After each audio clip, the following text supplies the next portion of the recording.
semester. It actually gives some kind of relaxation to the student. Yeah. Something that can actually take their mind off from the final assignment. Mm-hmm. Okay. Yeah, and good music as well. Yeah. What class is that, Joseph? What's it entitled? I'm teaching wars in the Asia Pacific on Tuesday. Okay. Yeah, and I'm also doing another course with a colleague, Hong Kong and Bollywood, globalization. Huh. Yeah, I think those students in the performing arts, they would be much more curious about the logistic aspect of doing this. And I'll talk about that, Joseph. Yeah. Hey, are you going to that webinar in 2 weeks with the China group from the... Yep. Yeah, I think I saw that. Yeah. Yeah. Joseph Ho asked me to talk.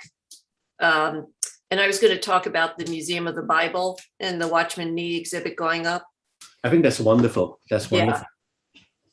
Because I told him the book's been out since, for 5 years, so it's not exactly new, but the exhibit is new. Oh, absolutely. Yeah. Oh, and you can chime in too, why it's important. Yeah. I've been, telling many of my friends and colleagues and even students as well about that Watchman Nee exhibition in Washington, D.C. It's pretty impressive. It's the first and only in the world, on a Chinese. Well, there's one in Taiwan. There's something, some sort of exhibit to him in Taiwan. Okay. My cousin went to it. I haven't been there. Oh, okay. Oh, and then at the Living Stream Ministry, they kind of have a lot of his stuff on display. Oh, yeah. Yeah, he's another global icon, Yeah, I only deal in global icons. Okay. I'd like to welcome everyone today to our very special webinar. I'm Susan Sclafani, steering committee member and officer of the Forum for World Education. And I just will spend a moment saying what we do at the forum.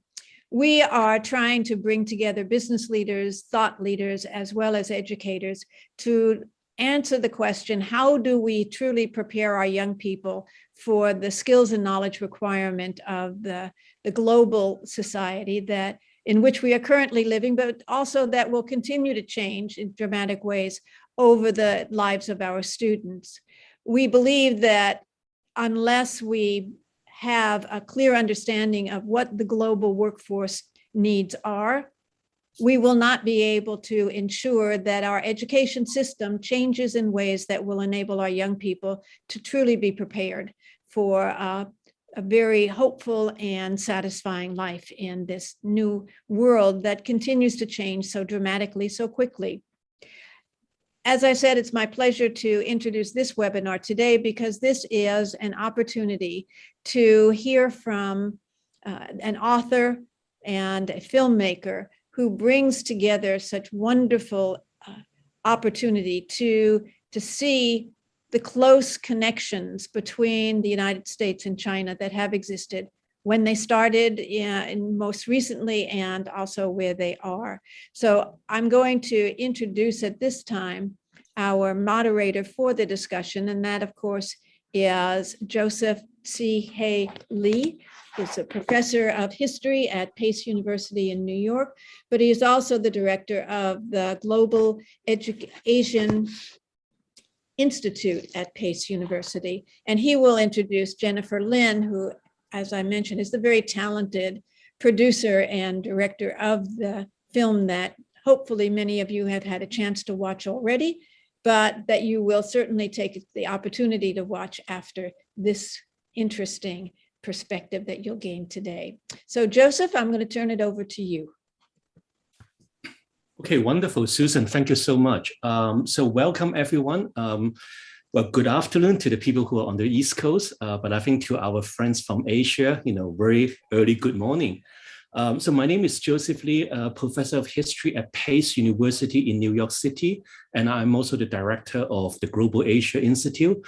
Before I introduce my friends, Jennifer Lin, the author and also the film producer, let me just say a few words about the academic mission of Pace University's Global Asia Institute. Our Global Asia Institute is a very important part of the liberal and professional educations at Pace University in New York. I think we build on our university's ongoing effort to advance teaching, scholarly research, student interest and engagement on any topics related to global Asian history and culture. On many occasions, we also bring in expert filmmakers and writers who are doing some exciting projects on Asia-related topic. And I think today is such one of those events. I think our Global Asia Institute also support an internal BA degree program in Global Asia study that actually provide a wide range of credit-bearing courses for our students who major in humanities, social sciences, and many other professional disciplines as well. So I think today we are very honored and happy to work with the Forum for World Education to host filmmakers and also author Jennifer Lin. Now, I think today's format, we are going to have, after I introduce, Jennifer Lin, we are going to have a kind of casual conversation about some of the major insights and lessons that we can learn from the film, the Beethoven in Beijing.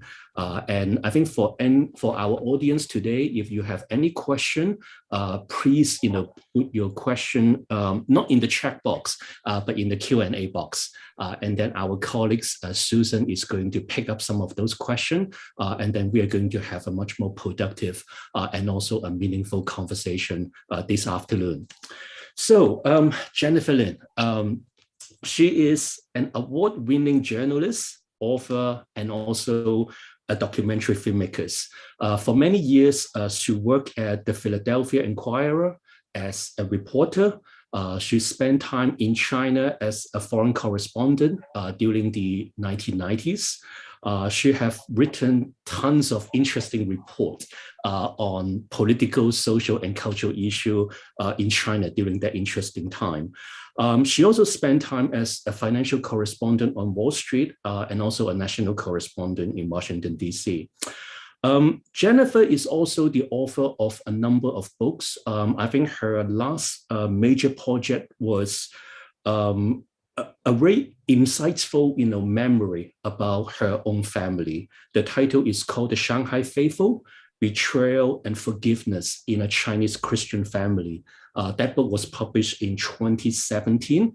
And we were very happy at that time to have a book talk on that project, at Pace University. And yeah, I think our students and also our colleagues really enjoyed that presentation and also the conversation as well. So I think today the Q&A is going to focus on her latest film project, the Beethoven in Beijing. It was a very inspirational and also a very insightful documentary that she developed, she wrote, and also she could-direct. I think the film came out as part of the PBS Quick Performance in 2021. And this month, actually last month, I think Jennifer also published a book under the same title with the Temple University Press, Beethoven in Beijing, Story from the Philadelphia Orchestra's Historic Journey to China. I definitely recommend everyone to buy that book as a major summer gift. So I guess maybe for today, the best way to begin with the conversation is I would like to invite, Jennifer, maybe if you could actually tell us a little bit more about the intellectual origins of the film. Yeah, because I think many of my students, especially those students in filmmaking, they are really curious about your intellectual transition, from a journalist into a filmmaker. And also, how do you handle all this logistic as filmmakers? Well, Joseph, thank you for that introduction. And thank you also, Susan, for your kind words. And I really appreciate this opportunity to talk to the students at PACE and also the members of the FWE. So I think I have to go back to my years at the Philadelphia Inquirer. I was a correspondent in China in the 1990s and came back to Philadelphia in the year 2000. And it was in 2008 that my editor sent me to China because the Philadelphia Orchestra was on tour. and they were going to Beijing, and it was a special anniversary concert. They were celebrating the 35th anniversary of the 1973 tour. And the classical music musicians, critics couldn't make the trip. So they asked me to go, basically because I knew my way around China. So I went, and I was really surprised at the degree of nostalgia that Chinese audiences had for this orchestra. It wasn't just an interest in orchestral music, it was really this orchestra. And I guess, even though I had been a foreign correspondent in China, I didn't fully appreciate kind of the legacy of the Philadelphia Orchestra in China. So when I was in China covering this anniversary concert, it was in the same concert hall where they performed in 1973. And instead of Yin Chengzong performing the Yellow River Concerto, it was Lang Lang. And it was really a remarkable event. And as I was talking to people who were coming and going from the concert, Chinese patrons, a lot of people just, really remember that trip. And so I wrote my stories. I came back to Philadelphia, and I always kind of kept in the back of my mind that this really was a fascinating story that should be seen and heard, not just read about, because we're talking about music, and you can't really write about music. So I always thought it'd be a great subject for a documentary. And part of the reason too was, I was from Philadelphia. I grew up in Philadelphia. I worked for the Philadelphia Inquirer. And I would say, a lot of people in Philadelphia just don't know how popular their orchestra is in China. And again, I think the reason for that is the footnote that the Philadelphia Orchestra has in US-China history. And it was such a historic trip that they made. And a lot of people, if you talk about the United States and China and the opening up of China, they'll say ping pong diplomacy. We know about that. But really music diplomacy, and this is an example of music diplomacy, it really has left a lasting impact on relations between the two countries. So that was kind of the catalyst for the idea. And I left the newspaper in 2015. I needed to finish my family memoir, and I wanted to try my hand at other types of storytelling. And I thought, I'm going to try pitching this idea to the orchestra. So the very day that I left the Philadelphia Inquirer, I went to the Philadelphia Orchestra and I said to them, this is a great documentary. And, they were very interested, and, it took a year, but, they finally agreed to let me tell it. I ended up partnering with another filmmaker in Philadelphia, Sam Katz, who has a company called History Making Productions. And Sam really helped to kind of galvanize the project. And I also partnered with Sharon Mullally to co-direct the movie. But, I think always my intention was to kind of explain kind of the importance of the tour and this moment in history, but also to use the Philadelphia Orchestra almost as a character. And the story I wanted to tell was this broader story, which is how, in the last 50 years, the revival of classical music in China is really energizing the entire world of music. And while we focus, throughout the movie only on the Philadelphia Orchestra, really the impact of what's happening or has happened in China in the last few decades is having a profound effect on, the music world. From Philadelphia to London to Vienna. When you think about the top tier orchestras, all of them now include Beijing and Shanghai and Guangzhou on their tour schedules. It's just that important. This is where the audience is really growing. And I wanted to tell that story in addition to the historical story. And, in many ways, the Philadelphia Orchestra was the perfect character because not only do they have this historic legacy, but they've also kind of represent the travails, the challenges of American orchestras today in growing audience and, expanding the interest in classical music. So that's a long answer, Joseph, but that's really kind of how it all began. No, I think that's really wonderful because you really put, Philadelphia, in the center, of the whole history of the US-China relation. And also what really inspired me the most was actually looking at the credit So many production companies and units are also based locally in Philadelphia as well. So I can actually sense this strong emotional tie between Philadelphia and also China. And I would even add that, before the historical tour in 1973, I think Philadelphia was always a major cultural center in the US-China cultural and business exchange from the 19th century onward up to, the Second World War and even beyond. Another question I have is, next year is going to be the 50th anniversary of the historic tour, for the orchestra. Looking back at the historical development in the last, 50 years, so many things has changed from 1972 to, up to nowadays. So what is the challenge of recreating the historical feeling and also the historical context for the audience in the 21st century, especially to the Chinese, viewer, they still feel very much disturbed by the whole experience of the Cultural Revolution. And also to many American audience, they probably forgot about, who was, Richard Nixon and how critical he was in the major transitions of the US just out of the Vietnam War and also into this new diplomatic relationship with China.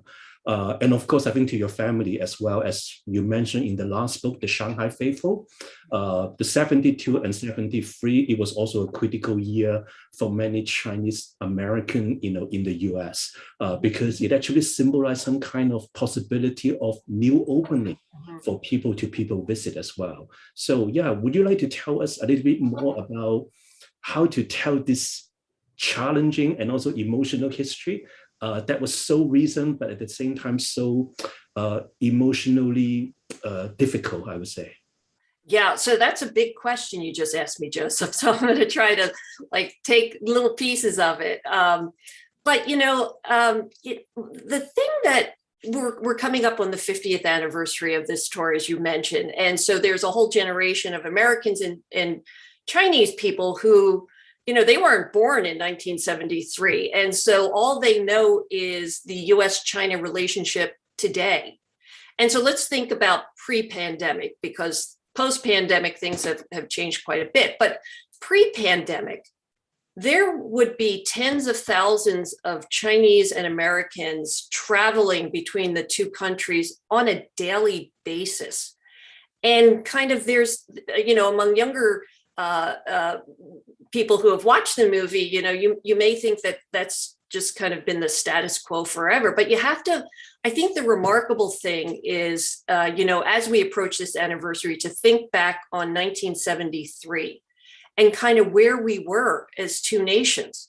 And so in 1973, according to my reporting, there were fewer than 100 Americans living in China at the time. So from 1949 on, the United States and China had a very tense relationship. After the Korean War, it got even worse.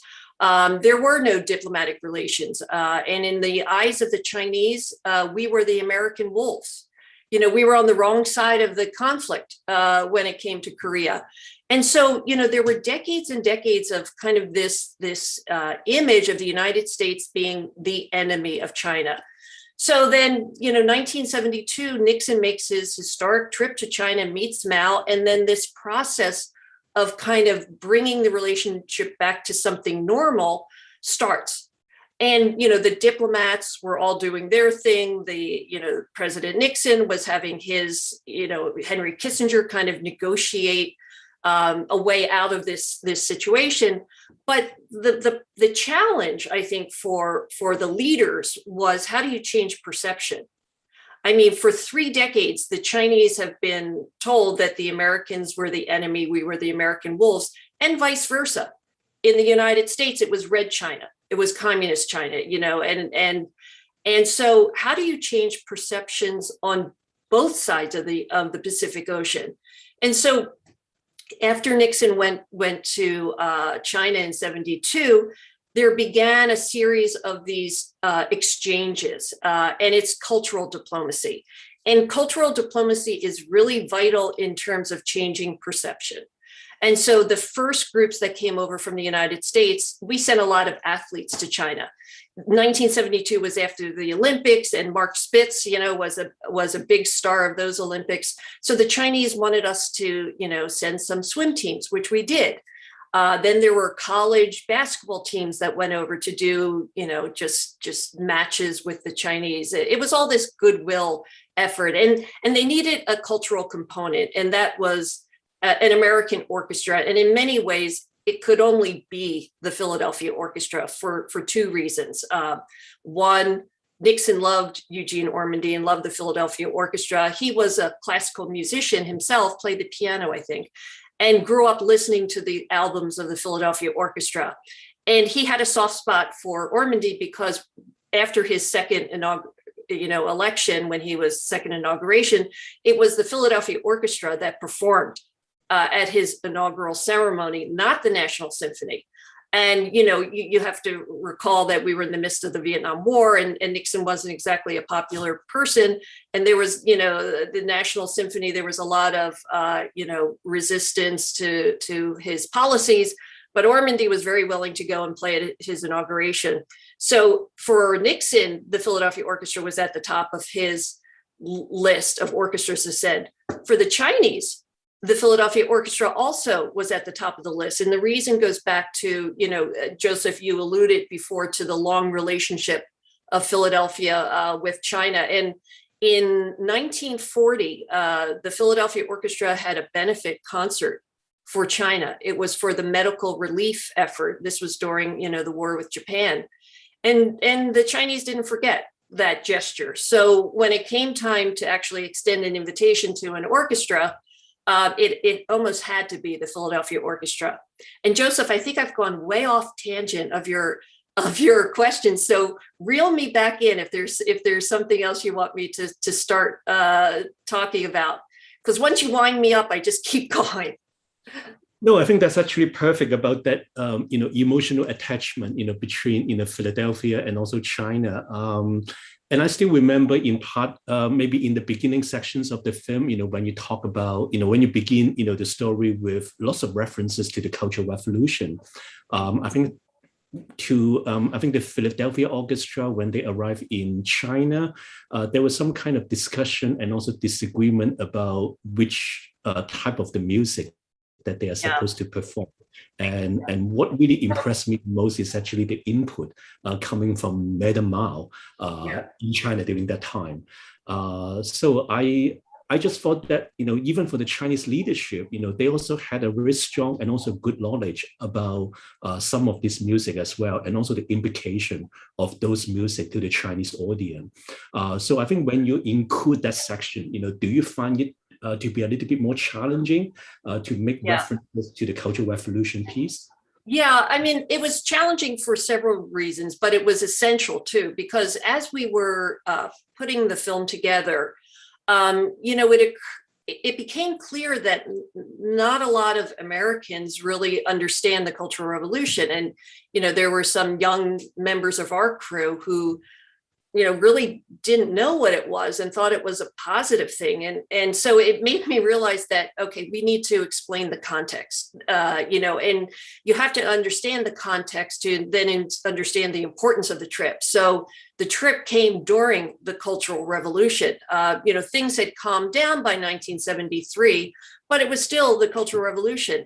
And so music diplomacy was really something that was promoted by Zhou Enlai. And he really wanted music to be, a component of the process of renewing diplomatic relations. And he, in addition to the Philadelphia Orchestra, they invited the London Symphony and the Vienna Orchestra. But, his main focus was improving relations with America, the United States. So he really wanted an American orchestra. So, it was 1973 and Jiang Qing, Madame Mao, still very much controlled things when it came to the arts. Now, Madame Mao, she was an actress from Shanghai and knew about classical music. She understood it. There was always, one of our producers is Jindong Tsai, who heads up the U.S. China Music Institute at Bard College. And, the way Jindong and Sheila have explained it to me, I'm not the expert, but after 49, there was much discussion at very high levels in China on, how to handle Western orchestral music. And, it was decided that orchestras, Western styled orchestras could be used, for the revolution. But during this time, so the 50s and the early 60s, musicians were still allowed to perform the classics by Western composers. So 1959, for instance, there was this famous concert where the Central Philharmonic performed Beethoven's Ninth with a Chinese choir. So it wasn't until 66 when, the Cultural Revolution erupted that Western classical music was then banned. But it became really very important, again, mostly for our viewership here in the United States, to explain what was happening in China at the time. The Philadelphia musicians really didn't have a good grasp of what the Cultural Revolution was all about. And when they got there, there were moments where they could interact with their Chinese counterparts. There were a lot of scheduled events like, outings to the Summer Palace. And there was the very important afternoon where the Philadelphia Orchestra went to the Central Philharmonic's rehearsal to hear a closed door rehearsal of Beethoven. Ironically, it was Beethoven's Fifth that they were practicing, and Ormandy got up on the podium to lead the musicians. But, as Joseph indicated, one of my absolute favorite stories from 1973 is the brouhaha over what Beethoven symphony they would play at the leadership concert.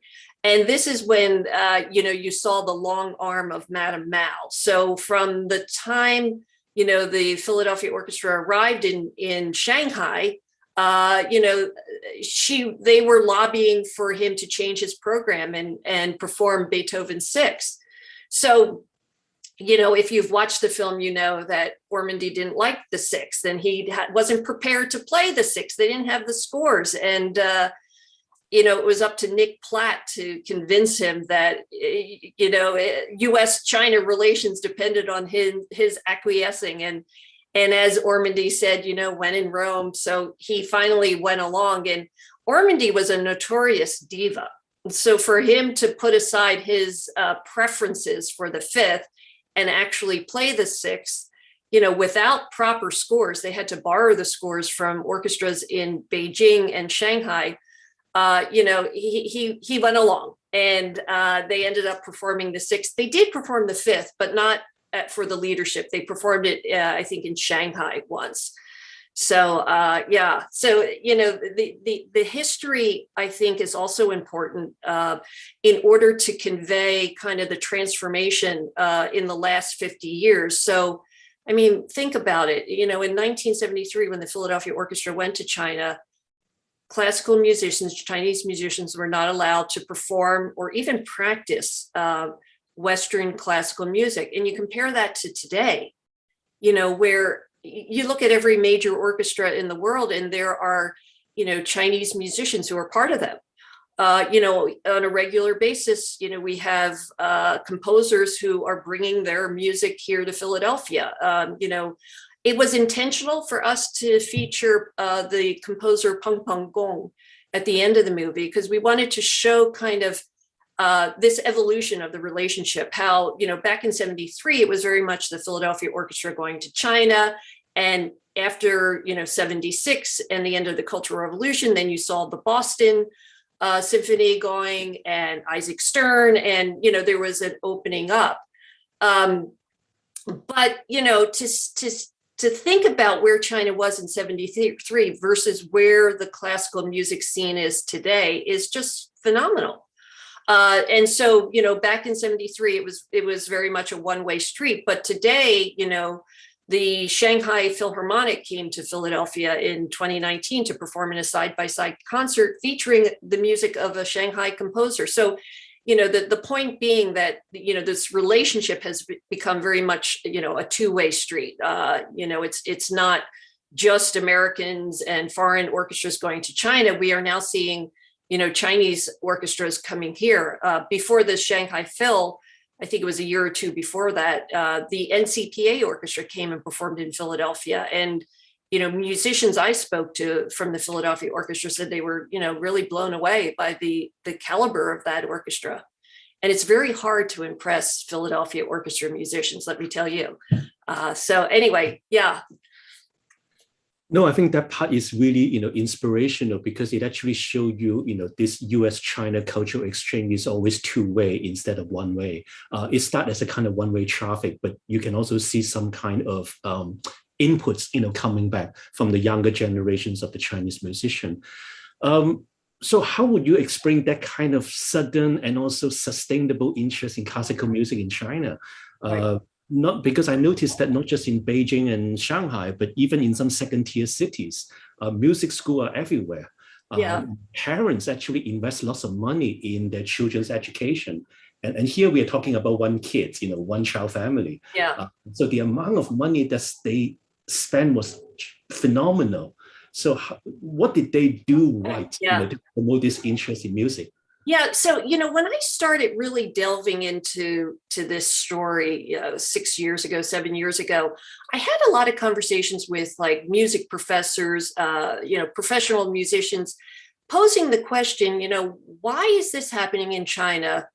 And you don't see something comparable happening in, say, India, which is also, a large developing country, with a very educated population. And I think there are things about the Chinese experience that are unique and that really help to kind of foster this revival of interest in classical music. And the first being that the Chinese people went through a long extended period of deprivation, the Cultural Revolution, where this music was banned. And so after Mao dies, and as Jin Dongcai says in our film, Beethoven fever took hold. I think one of the reasons is that there was this pent up demand. And with the removal of the restrictions, then there was suddenly this kind of resurgent interest in the music. But I think that the two other things that are unique to China is, remember the 1980s were a period of remarkable economic growth and prosperity.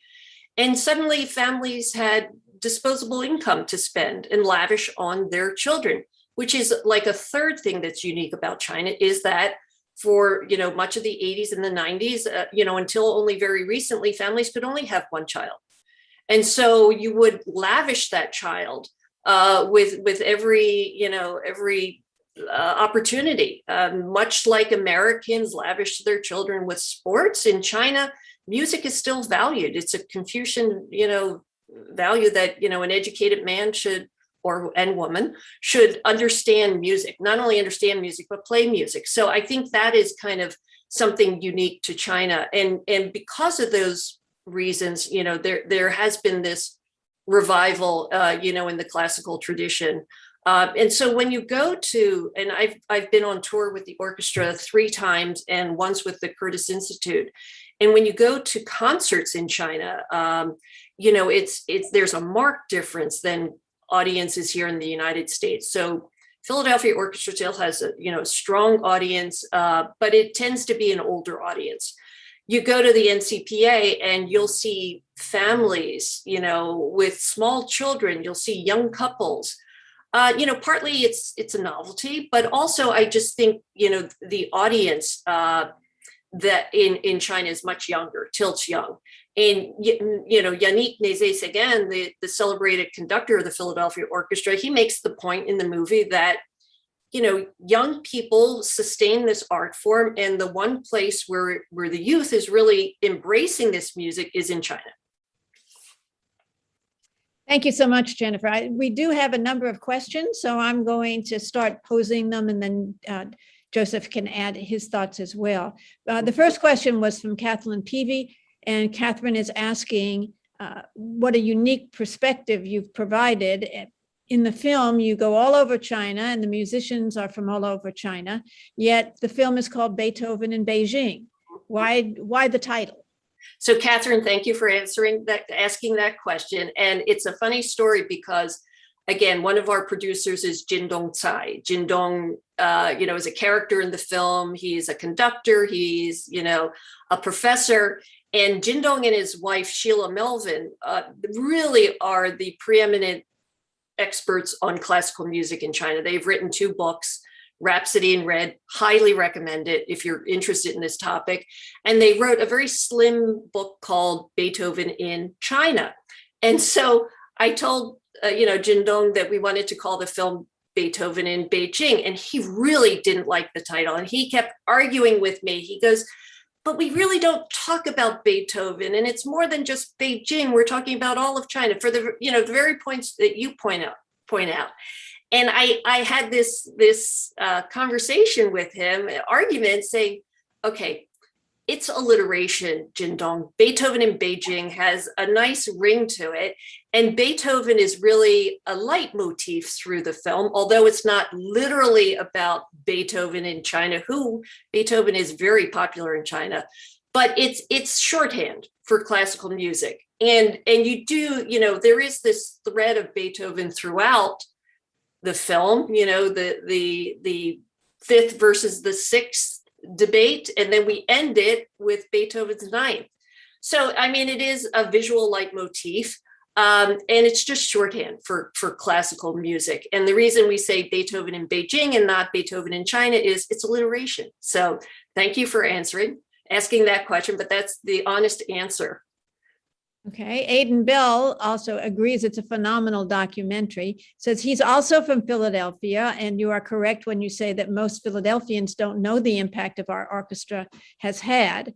Clearly, this is documenting a story in the past. Now, he's curious how during the brainstorming process, you decided to unravel the story in the way you did, and what content to include to make the narrative as powerful as possible. Another really good question. Thanks for that, Aidan. When you're doing a documentary, we went in with kind of a general idea of what we wanted to do. We always knew that the story would be grounded in 1973 and what happened then and why it was important. But that's only 1/3 of the film. The next 2/3 of the film, we really didn't know what we were going to do until we stopped and kind of immersed ourselves in what we had. So 2016, 17, 2019, we went on tour with the orchestra. And so basically, we're vacuuming up, a lot of content. I went to Shanghai with a group from the Curtis Institute. And, we started, it was a process that involved, myself, Jindong, Sharon Mullally, Sam Katz, and our editor, Rachel Stewart. And, we would kind of, you have to almost wrestle your material to the ground. And it wasn't until we started trying to piece together this very big, complicated story that we found our characters.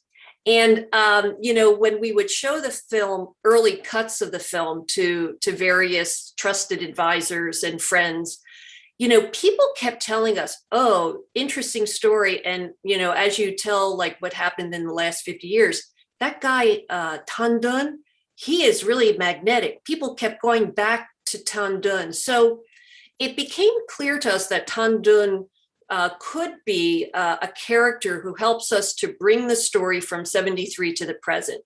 Mm-hmm. And the wonderful thing about Tan Dun is, first of all, he's a remarkable storyteller.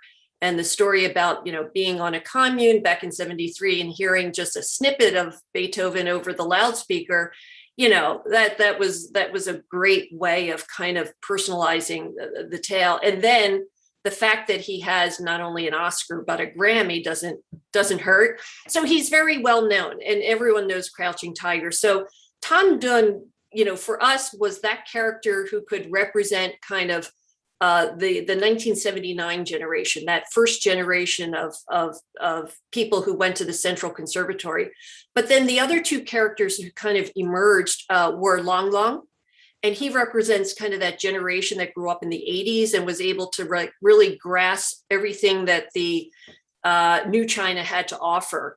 And again, the wonderful thing about Long Long as a character is his Philadelphia connection is so tight.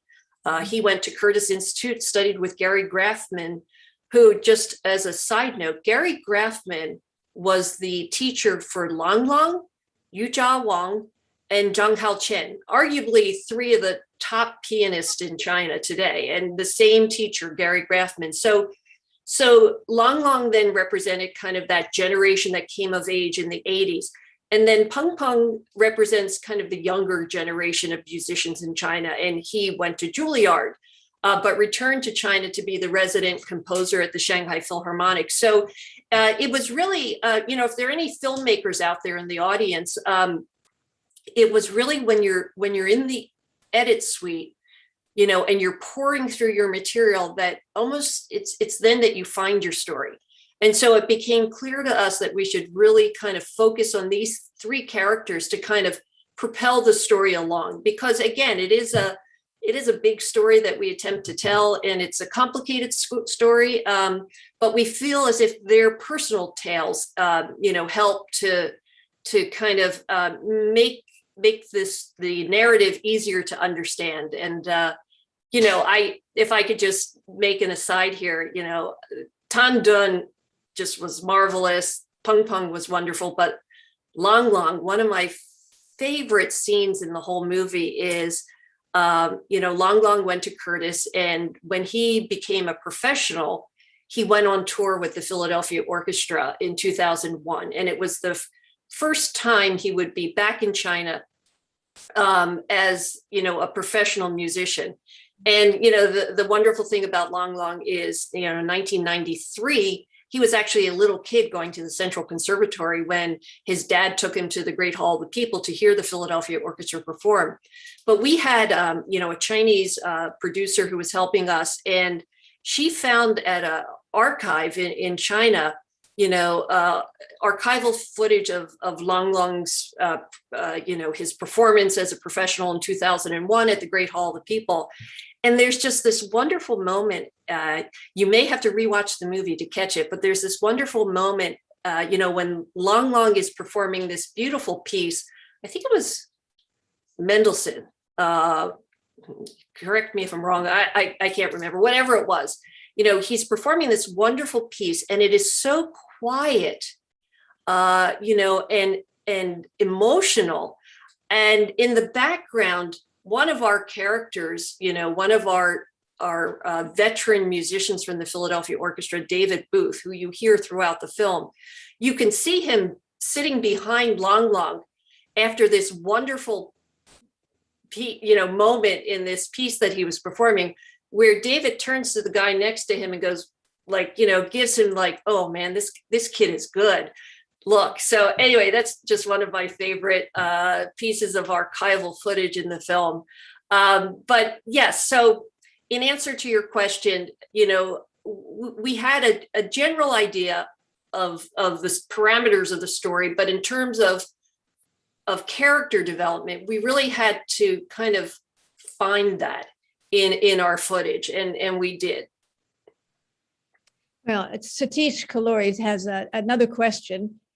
Saying, first of all, she thanks you for making such a brilliant documentary that ranged from geopolitics and classical music to parenting and classical music education, steeped in nostalgia and diasporic longings that cut across race, ethnicity, and class. If music were the only language available to us to have an international dialogue, then our political realities would have been radically different. But she asks us this: what were the challenges you faced in making the film, and did the process of making it change you in any way? How did you pick the musical pieces that were featured in the film? Yeah, the challenges were both in terms of, the storytelling and the process of telling that story. So, there were we were ambitious. We wanted to tell a story about what was happening in the music world in China, and we wanted to contrast that with what is happening in the United States. So that's pretty ambitious, and it could have been really boring too. So one of the challenges, this goes back to the previous question, was finding those characters, those musicians who could help us to really humanize the story. From a filmmaking point of view, it was very challenging to find archival material. So, the Cultural Revolution, it's very hard to find footage from that period that isn't just propaganda footage. What really happened during the Cultural Revolution, there's very little of that. So, that was a challenge. I was able to find a lot of material at the Nixon Library. So when Nixon went to China, it was such historic news that every major network was there. People had their own movie cameras. And what the Nixon Library has done is digitized all of the outtakes that they could gather from like the networks as well as from individuals. And they're all available on the Nixon Library YouTube channel. So if you have a day you want to spend, just go on there, and there's remarkable footage from Nixon's trip to China. We relied on that footage a lot in order to contextualize the story. We had archival footage from the lone TV reporter who was with the Philadelphia Orchestra. The biographer, Kati Martin, was just a young TV reporter, and her TV station was the only one that went along with the orchestra. So we had some of that, but we needed more. And so that was a real challenge. One of my discoveries at the Nixon Library was, as you all know, President Nixon liked to record his conversations in the Oval Office. And through an act of Congress, all of those tapes have to be made public. So when I realized that the Nixon Library had on their website the actual recordings of all of Nixon's Oval Office conversations, I did some simple reporting, and I figured out, well, okay, when did the orchestra announce that they were going to China? It was like February 22nd, 1973. So then I went to the Nixon Library and I looked at the index for all of his phone calls, and I narrowed it down to like mid-February. And wouldn't you know it, bam, there was an item on the index that said Ormandy. So I called up the file, and there was a pristine copy of Nixon picking up the phone to call Ormandy. And that's how, we opened the movie. And there are practical challenges in terms of filmmaking when you're trying to do a story that's based in two countries.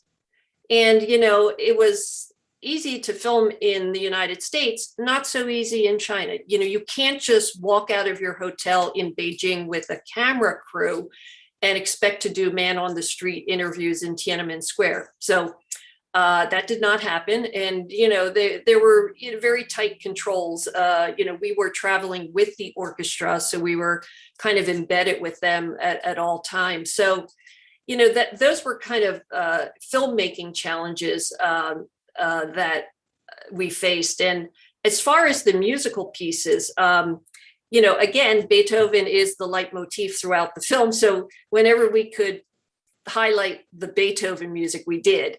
And then also, the music of Tandun. Nushu is beautiful. The last movement is just remarkable. And so we wanted to highlight his music throughout the film.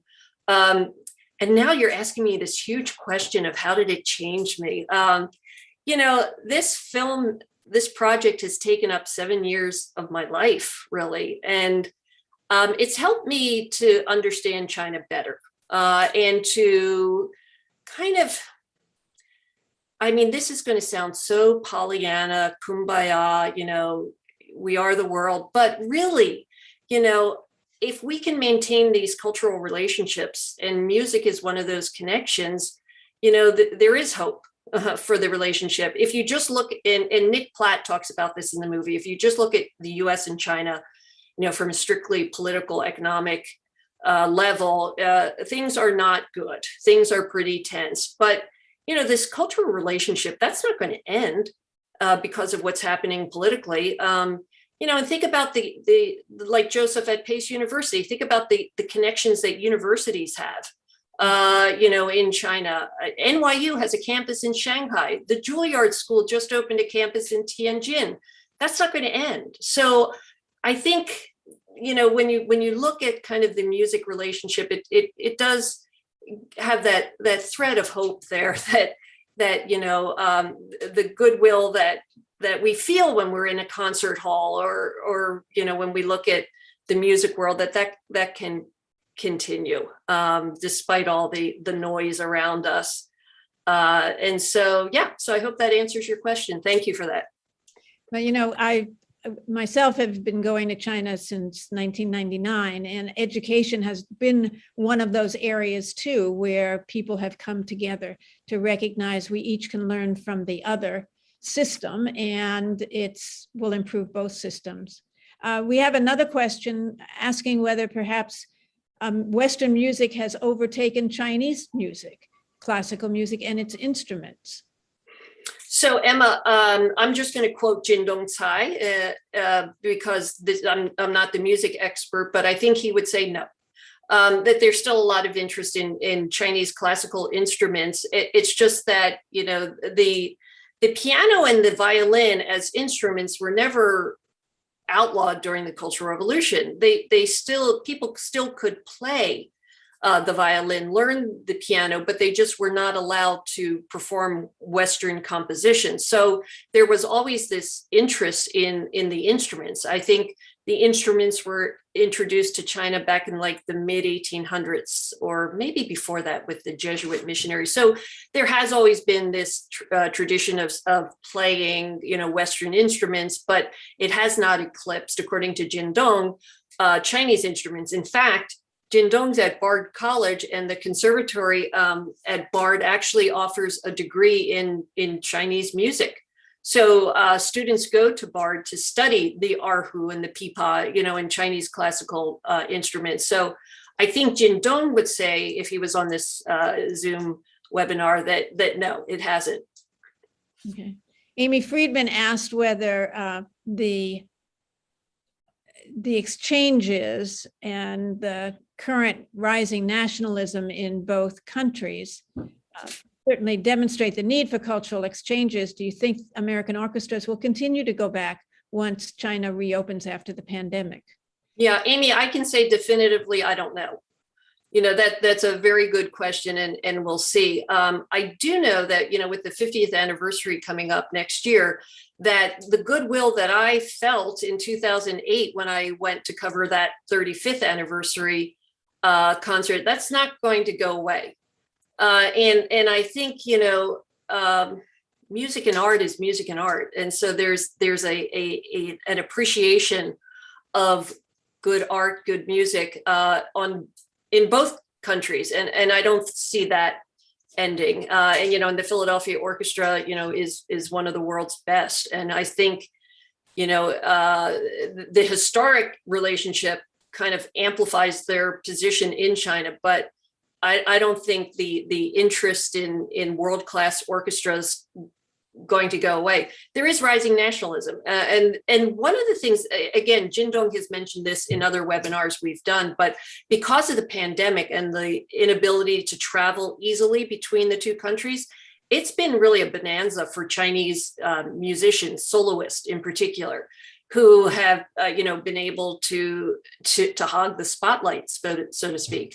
So for them, it's been, you know, really, you know, a good thing, one of the few silver linings to the whole pandemic. Well, I'm going to turn it back over to Joseph at this point, because one of the questions was a further understanding of the history of China and the Cultural Revolution. So, Joseph, you want to pick up there and perhaps talk about the book? Yeah, sure. Let me just go to the Q&A. I think Professor Joan Rowland asks, you know, whether, Jennifer, you have seen, you know, another documentary called Mao and Mozart, you know, from the 1980s. You know, were you in any way influenced or inspired by that documentary? Of course, I saw Mao to Mozart, and yes, alliteration there. And it's a wonderful film. You know, I think it won the Oscar for Best Documentary in 1980. But for me, you know, when it came out and when I saw the film the first time, it really struck a personal chord, a personal note for me, because, you know, my father is from Shanghai, and he left in 49. He was part of the, you know, great diaspora of Chinese who left China. And he took us back to China in 1979. It was the first time he had been able to return to see the family he left behind, and we spent, you know, the trip in the home where he grew up in Shanghai. And got to meet my first cousins and to start to know them a little better. And one of my cousins, she was a pianist, a prodigy, child prodigy. And she was at the Shanghai Conservatory when the Cultural Revolution started. And it wasn't that first trip in '79, but it was subsequent trips where Julia started to kind of tell me her story. And her story was that, she came from a bad family. So she was kind of targeted. And there was one night where they had taken away her piano. They destroyed her sheet music. They broke her Deutsche Grammophon albums, the Red Guards. There was one night where 3 groups of Red Guards came to the family home. And Julia, though, her uncle still had his piano. And there was one day where she went over to play his piano and she couldn't help herself, because she had all this pent up demand. And so she just kind of launched into Mozart and some other pieces. And the Red Guards found out. And so, the next day at school, she was taken in a room and beaten. They tried to break her hands with a ping pong paddle. So in answer to your question, Joan, when Mao to Mozart came out, it really kind of answered a lot of questions that I had about kind of what really happened during the Cultural Revolution to musicians, because there's this one famous violinist in that documentary who's interviewed at length of what his experience was at the Shanghai Conservatory. And, the Shanghai Conservatory is the oldest in China, and a lot of the early faculty members came from Europe, from Eastern Europe and Russia. And so for students and faculty who were at the Shanghai Conservatory in the 1960s, they really suffered harshly because of their ties to Westerners and their being labeled as, bourgeois and everything. So Mao to Mozart, it's a phenomenal film. And, it really helped me to start to understand kind of the plight of classical musicians in the Cultural Revolution era.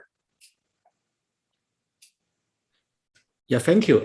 I think there's also a related question to, that part of the Cultural Revolution as well. I think Carl also asked a question about, the role of Madame Mao and also, what happened to her afterwards. Would you like to elaborate more about her involvement in censoring certain type of music, but also promoting the revolutionary, Western style revolutionary music, during the Cultural Revolution? Right. And Joseph, you chime in too, in case I'm missing stuff. But, during the Cultural Revolution, Jiang Qing, was able to dictate a lot what happened in the cultural arena. Mao, of course, wanted the arts and culture to serve the revolution. So there were what they call model operas. So they were actually certain ballets, certain symphonies, certain performances, and they were limited. You could only perform these 8 model operas. The numbers increased over time to, I think, like 16 or 18 or something like that, but it was very tightly controlled. And the arts and culture had to serve the revolution. And basically she was in charge of making sure that happened. Her clique became known as the Gang of Four. And so after Mao died in '76, the Gang of Four was put on trial and sentenced to death. And Madame Mao actually committed suicide in 1980. Did I get that right, Joseph? Yeah, I think I think her suicide actually come later, but I need to check the date. Okay. Yeah. It was in the 80s, though. It was definitely not in the 70s. No, not in the 70s, but I can actually check the date. Yeah. And also related to that, I think Catherine Peavy also asked, whether there was any problem in releasing this film in mainland China these days. Yeah, I don't think it's going to be released in China because of the censorship issue. The Cultural Revolution is still kind of a very sensitive topic to present in film. And we were told that any images of Jiang Qing would not be permitted. And it's such a crucial story from '73. So I don't think it will be shown in China. We would love for it to be shown in China. And so if people don't see the movie, maybe they'll read the book.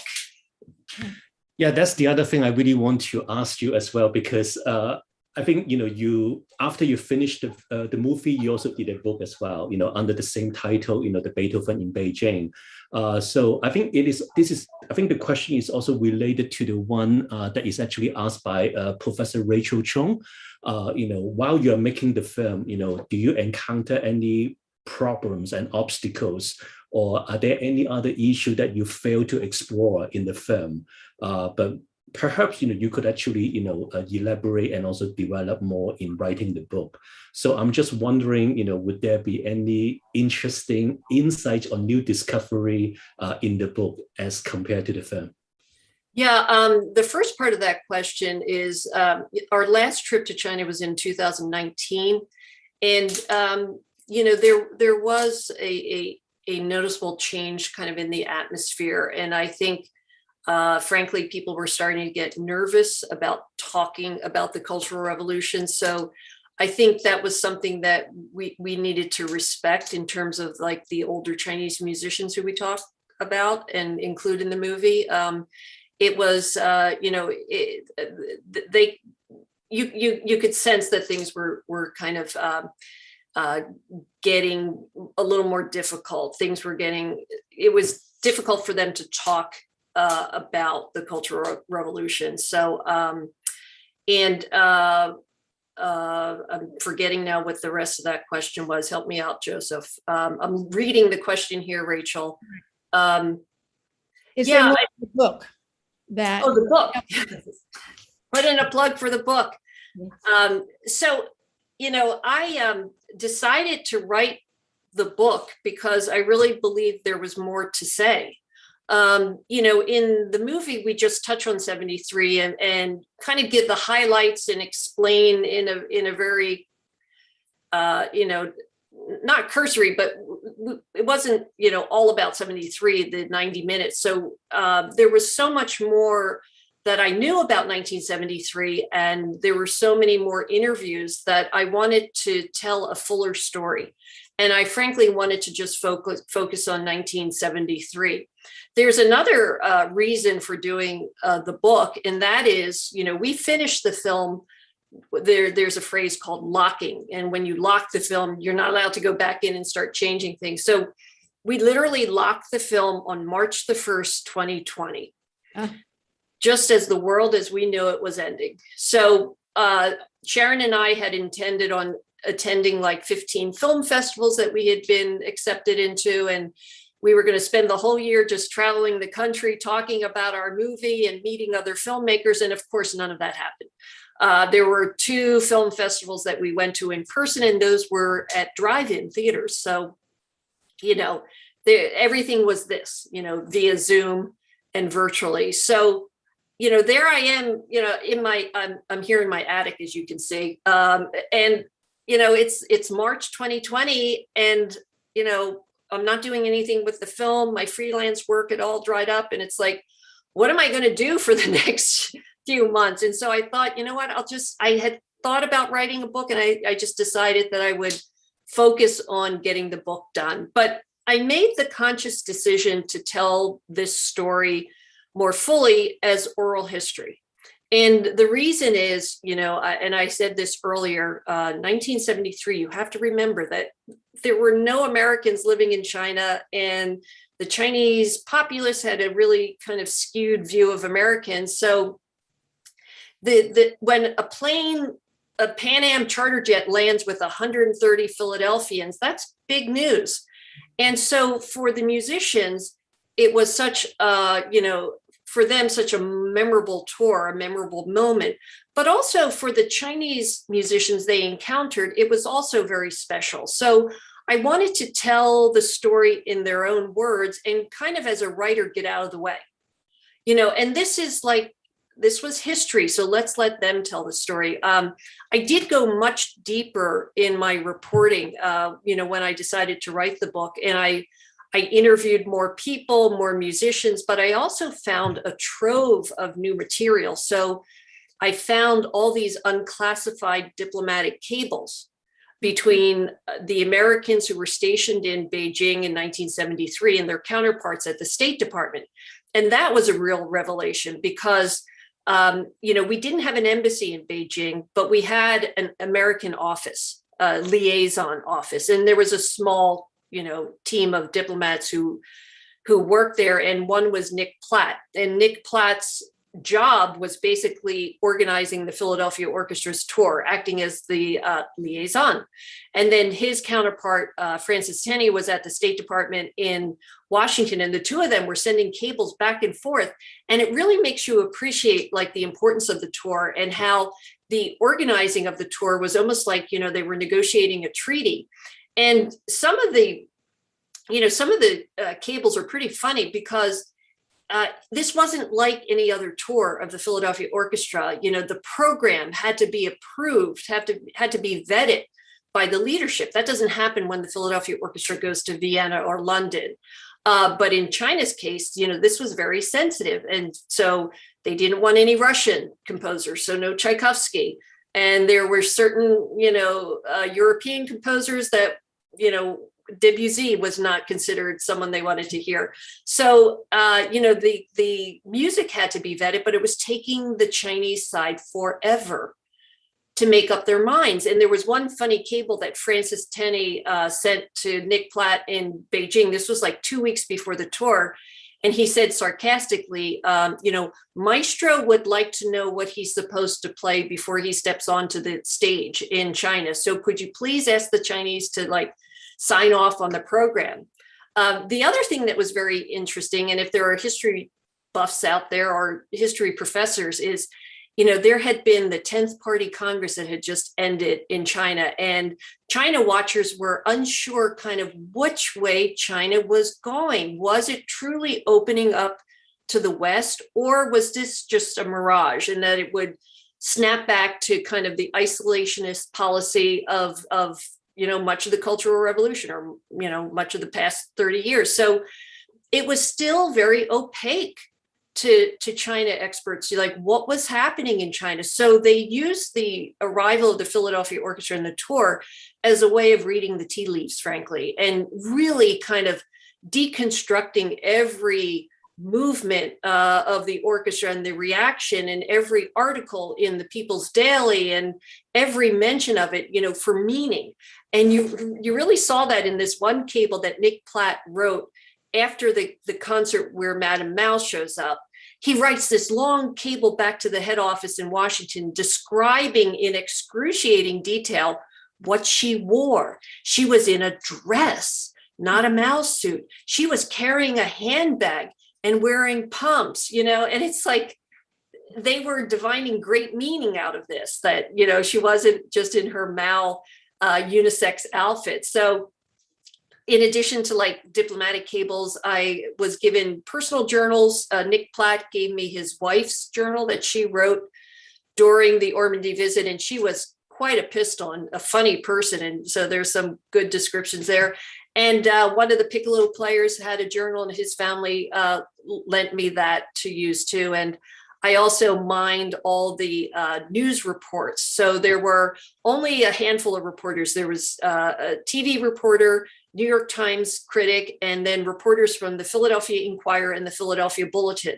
The Philadelphia Inquirer sent their classical music critic, Daniel Webster.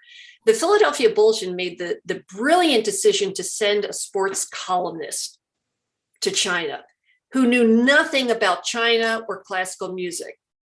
But he was such a wonderful writer and so observant, and he kind of represented every man. If you just took a regular guy from Philadelphia and you plopped him in China in 1973, what would he see and what would he say?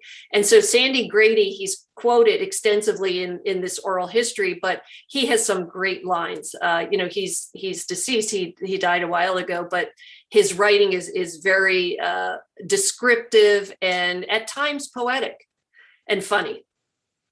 So anyway, the book is different. Although they share a title, the book is much different than the movie in that the lens is focused only on 1973. And I try to include sidebars and kind of, I step aside as a writer to kind of try to explain things like the history of the Philadelphia Orchestra, the meaning of the Cultural Revolution, what were these model operas? So there's a lot of explanatory material in the book, but you can buy it on Amazon or Temple University Press. So it was actually a lot of fun to put together, a lot easier than actually writing a book. So yeah, and the orchestra opened up their archives for me. So there are about 100 photographs in the book.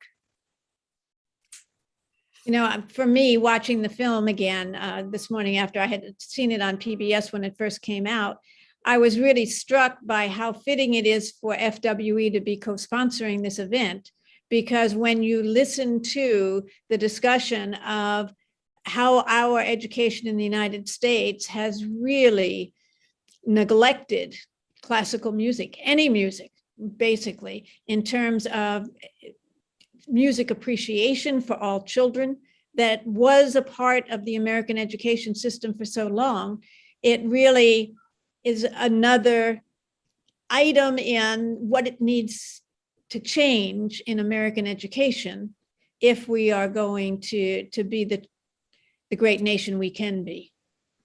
And Susan, as we're reporting the documentary, we wanted to do something about Long Long's work with schools in the United States and elsewhere. And, how ironic is it that, this 10-year-old who heard the Philadelphia Orchestra in 1993 is then the one who's bringing music back to classrooms in Philadelphia. Yeah. And as the principal says, if it wasn't for that grant of $30,000, she would not be able to get those keyboards into the classroom. So how ironic for that. And it's not for lack of interest. It's not as if young Americans aren't interested in classical music. It's just that, in our school system, Philadelphia being typical, it's kind of low-hanging fruit. If you want to cut your budget, you eliminate the arts. So unfortunately, it's kind of a common story. But, in Philadelphia, this was a part of the film that we ended up taking out because it was just too much. We just had too much material. But in 2013, the Philadelphia School District was going to eliminate all the music teachers, and it would have killed the program. But there was so much resistance to that and protest, and there was a protest concert in the school district office that they were almost pressured into restoring the music budget. But it was a wake-up call for the city. And Philadelphia is a city with an embarrassing, wealth of riches. We have the Philadelphia Orchestra, the Curtis Institute, Temple University has a, first-class music school, the Philadelphia Opera, it's just an abundance of riches. So the Philadelphia arts and cultural community has really responded and realized that it's their responsibility too to help cultivate and engage young people in the arts and music. So there was something positive that came out of the trauma of 2013, and that is kind of an awakening really of Philadelphia cultural institutions in their responsibility. Mm-hmm. And if you talk with business leaders, they will tell you that the skills and habits of mind that children develop through the arts are a critical piece to the creativity that is required in all areas of business and industry now. So it's very short-sighted of us not to recognize that, but we'll continue fighting the battle, and we'll recommend your film as one way for people to see what kind of an impact it can have. Joseph, you want to? Yeah, no, I think that's actually very well said. I think maybe in the remaining time, I think we can also maybe answer one or two more questions. I think Carl, in the Q&A box, I think he has a follow-up question about, I think he really appreciate, I think this language, music as a universal language that actually connect people and also bring people together. And also resolve differences. So he would like to hear more the sounds of the music that actually inspire you to make the film and then the book later. Well, what inspired me to make the film, as I mentioned, is just, partly it was kind of, this big vision of explaining what was happening in China with music, but also it was kind of personal. I just really wanted to try documentary filmmaking. And so, that's one reason. I just saw this as the perfect subject. And again, a story that should be seen and heard. As far as the music, so in 2008, when I went to cover the anniversary concert, they performed the same program that they did in China for the leadership. And so it was Beethoven 6, it was, the Yellow River Concerto, which I personally love, the much unfortunately maligned Yellow River Concerto. Harold Schoenberg of the New York Times called it schmaltz, but I really like it. And so, the great thing about making this film is when it comes to the Philadelphia Orchestra, no one plays Beethoven better. So the music the wonderful thing about editing a movie like this, you're in an edit suite for days and days and days. You're going over the same scenes again and again and again. But how great is it to be able to listen to this orchestra playing Beethoven? So we would toddle between the 5th, the 6th, and the 9th. And it's it kind of makes the job go a little easier, particularly the 9th. I mean, being in that concert hall, so this was the National Center for Performing Arts in Beijing, when the Philadelphia Orchestra is performing, with the choir from the NCPA, it was just, it's magical. So yeah, and there aren't a lot of movies about classical music. So I thought it was time, Mao to Mozart was how many years ago? So it was time for another movie on the subject. No, I think that's good. I think politics and music, they are always interconnected, especially in certain countries. So I think your movie, I think your documentary really bring, classical music and also Cultural Revolution, US-China relations together in a very nice narrative. One interesting lesson that I learned from your film is it actually challenged me to rethink about the meaning of the classical music as an art form that actually inspire people, attract people, enlighten people. But classical music could also be a very powerful tool of not control, but a very powerful tool for communication, and also maybe to inspire, to educate as well. So I think when I look at the younger generations of those Chinese musicians, once they master the basic techniques, they could just take the music to the next level. So I'm just wondering, when nowadays we talk a lot about cultural power, soft power. So you think that, would the classical music one day be the new soft power for China? Yes. Maybe nowadays, instead of sending language teacher or Confucian scholar, maybe China can actually send out more classical musicians to different parts of the world.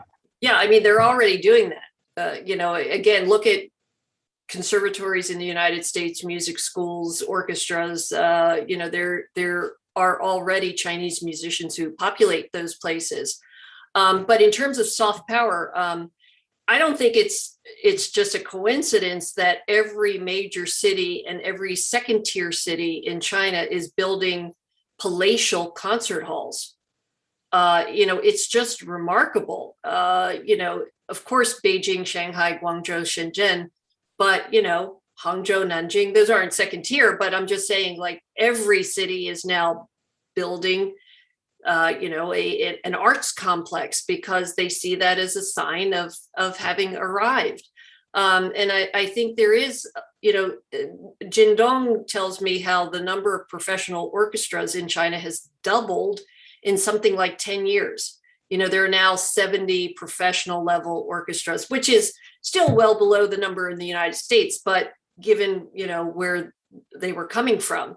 So I do think that there's, a conscious effort to invest in the arts, and particularly in the music sector. China has aspirations, and soft power is definitely something that they would like to have. So I think I don't think there's going to be any let up in their interest in the music sector. So I'm also curious, maybe building on this project, what what are you going to work on and also maybe further develop in the future? Are you going to do a follow-up on this historical tour? So would you like to tell us a little bit more about some of the new projects that you're working on now? So I'm working on a new documentary, okay. And it looks at classical ballet. And it looks at how do we take an art form that sprang from the imagination of European men in the 18th century and make it more relevant to audiences today. And especially audiences that are multicultural and, it looks at the ballet world. The name of the project, it's called Yellowface. And I actually focused on two dancers in New York, Phil Chan and Georgina Paskogan. Georgina is a soloist at the New York City Ballet. And Georgina and Phil started a movement called the Final Bow for Yellowface. And it's aimed at eliminating stereotypes of Asians from classical ballet, as well as creating more of a platform for Asian American artists in the ballet world. So, when you think about classical ballet, think about the Nutcracker, the Chinese scene, Think about La Bayadere, which is set in a Hindu temple featuring like savages and servant girls dancing around. And so they asked the question, can we do better than this? Can we make, the Nutcracker more authentic, the dance? And so they're actually creating a movement. Every major dance company in the United States has signed the pledge. And now many in Europe are signing it. The Paris Opera just acknowledged their work in saying emphatically that they will no longer dance in yellowface or blackface. Now, for Americans, think about that. You're still using yellowface and blackface today. But so it's a look at the ballet world. And stay tuned. It's called Yellowface. Wow, can't wait. I think we also have one more question, from Nanxing Jiang. I think she, thank you for sharing this wonderful documentary. I think her question is, thinking about all these, leadership changes, in China since 1973. How would you see today's relationship, between these two countries, in the light of that historical visit, think about, what we have achieved so far, at the level of people-to-people cultural diplomacy. But at the same time, we are in the middle of all this dispute, competition, and also rivalry as well. So what can the leadership learn from the history? Well, in terms of the relationship, if you want me to answer the question in terms of the geopolitical relationship, it's not good. In terms of the cultural relationship, it's like we're in the midst of a pandemic. Who even knows when travel will resume to what was normal before? So, hopefully these cultural ties are resilient enough that they will be able to continue, after we come out of the pandemic. But for the moment, things are not good. And the economic relationship, is something that, binds us. But the geopolitical relationship is tense. So does that affect the cultural relationship? Who knows? I don't think anyone can really say, but I do think that the ties that have been created over the last few decades are strong. But what happens after, in the next few years, I don't think. Joseph, help me out here. Do you have any idea? I think it's very insightful that you mentioned, especially at the very beginning when you mentioned about, the choices of the Philadelphia, Orchestra on the Chinese side. They still remember that performance, back into the 1940, in the middle of the Second World War, the Sino-Japanese War. So I think all these little acts of, cultural exchange, it actually stayed in the people's memory as well. And also the long-term legacy of those, classical music instruction in major Chinese cities, before 1949, and the huge numbers of the professor and musician that they train, it actually create the best soil for opening up to the outside world. So there may be some political setback, financial challenges, but I guess, classical music as a way of life, as an art form, and also as an educational instrument, they're going to stay forever, no matter what. And I think that is something that I learned the most from watching your film, and also from reading your last work, the family history, the Shanghai Faithful. So as long as we have those, faithful music professors, and also the music students, as long as they're given the freedom and the space, they are going to do well. They're going to create something liberating, beautiful, and also empowering as well. So I really appreciate that you give us such a much more optimistic assessment of the historical relationship between China and the United States through the story of the Philadelphia Orchestra, their historic visit to China in 1973. Susan, do you see more questions or comments from the chat box? I can't actually see the lower part, from right. the Amy Friedman had a follow-up question saying that she's so happy that you're tackling ballet and anti-Asianism because her daughter is a dancer and has talked a lot about this, and wondered how some companies are addressing it better than others. Yeah, Amy, I'm glad you mentioned that. Send me a message. You could contact me through the Beethoven in Beijing website. I would like to hear, kind of some of your thoughts too. Yeah, I mean, it's really interesting how some ballet companies are open, to hearing about how you can make ballets more authentic. One of the companies that we're focusing on is in Scotland, the Scottish Ballet, and they recently redid their Chinese dance and hired a Chinese choreographer to come in and work with their dancers. And, they don't want to go back to the way they had been doing it. So, I mean, I'm sure there's going to be a lot of people who say, oh, much ado about nothing, but, it's not. So thank you, Amy, for mentioning that, and do reach out. Well, we have about 5 minutes left, and I just want to thank you both. I think this has been not only very informative, but also touching to see that the personal connections are such a critical part of what we can learn from the film, but also what we need to remember for the future.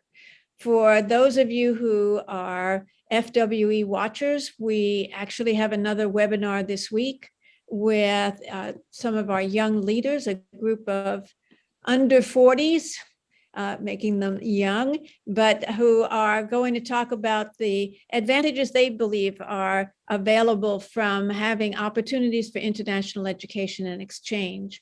Again, this is such a critical piece of helping people across the world get to know each other better and appreciate one another. And then on May 17th, we will have our usual webinar focusing on education issues.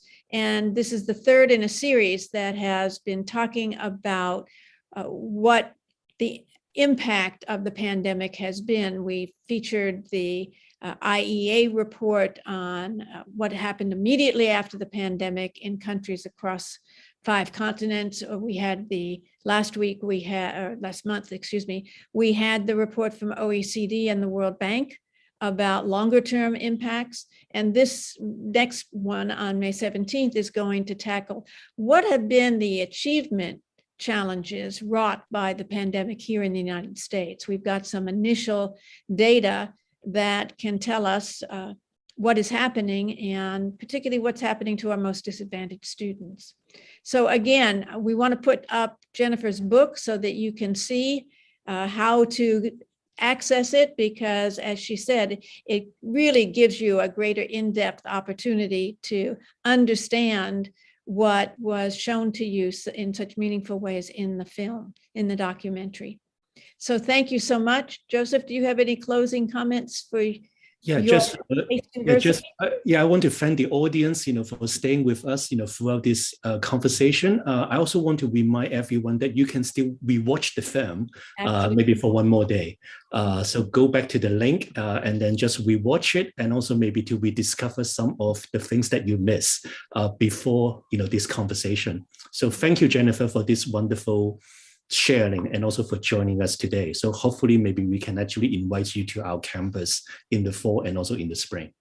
I would love that. Thank you, Joseph. Thank you, Susan. And thank you to the audience for watching the film. And as Joseph said, for hanging in for this Q&A. So it was nice talking. Good questions. Thank you. Thank you. So we're now going to put up the graphic of the book. And here it is. And I think we even have a picture of the book cover itself so that you know exactly how to get it. So David's going to put that up. Great. And as you can see, it's available at Temple University, on Amazon, Barnes and Noble, lots of ways to connect with this book, which is such a rich resource for this topic.